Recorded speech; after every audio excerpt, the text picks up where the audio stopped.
So yan mga ka-rides, so ganito ang dragging. Tignan nyo to. Panda rin ko. Okay. Pinitin lang natin mga 20 seconds. Tapos once na trinotel natin to, tignan nyo, manginginig lahat to.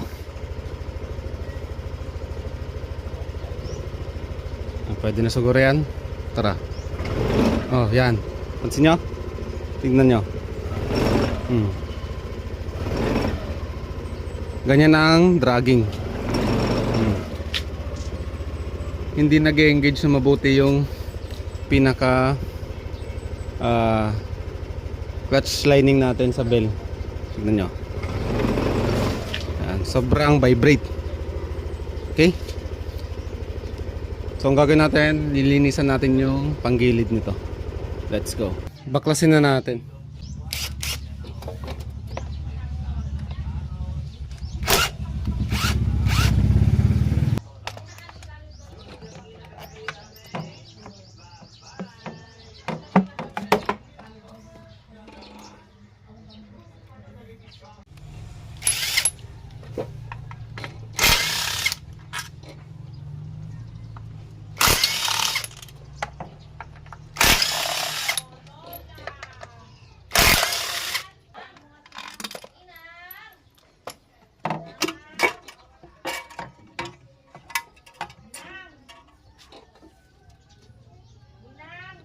Napakadumi.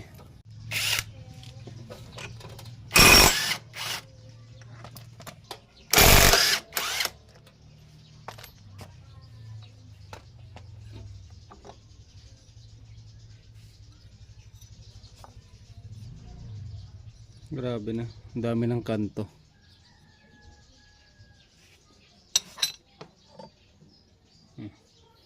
Napakarami oh.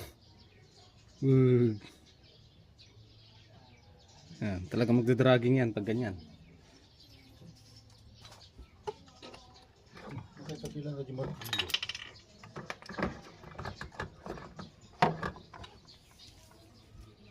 Yan, napakadumi.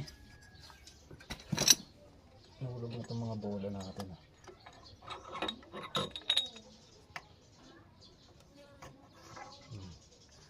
So maganda rito, kung mapapansin nyo, kahit madumi siya, ayan, napakadaming alikobok, pero maganda hindi siya nag-stack up, no? Kasi bakit laging tama yung proseso natin, may langis, may grasa, tapos tama yung mga higpit, kaya hindi siya may nag-stack up. Okay, natin nyo, pakita ko sa inyo yung condition ng spline natin. Una rito,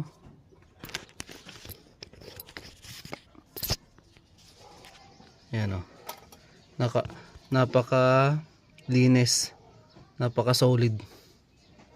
Ganyan talaga pag tama yung mga higpit, ano? O, pati din dyan.